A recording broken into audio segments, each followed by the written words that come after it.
Kepala Dinas Pangan, Pertanian, Kelautan dan Perikanan Kota Banda Aceh didampingi oleh Kepala Bidang Pertanian Peternakan, Kepala Bidang Pangan, dan Kepala Seksi Pertanian.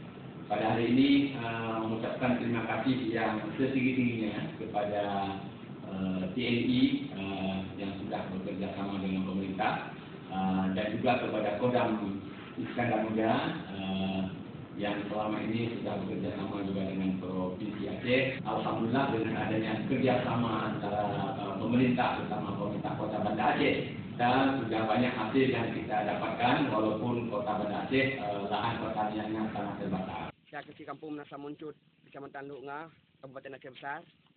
Terima kasih kepada TNI, khususnya Angkatan Darat dan Koramil, Bapak-Bapak Babinsa untuk pertanian bertambahnya penghasilan padi. Dengan hadirnya Babinsa, peningkatan pertanian Kampung Menasa Muncut bertambah luar biasa.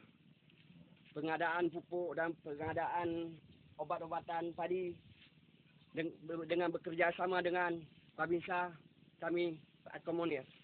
Hidup TNI, hidup Babinsa. Saya, Kecil Kampung Lamteh, Kecamatan Bekambada, Kabupaten Aceh Besar, mengucapkan terima kasih kepada TNI atas pendampingan dan kerjasama dalam hal meningkatkan produksi panen padi di Kampung Lamteh.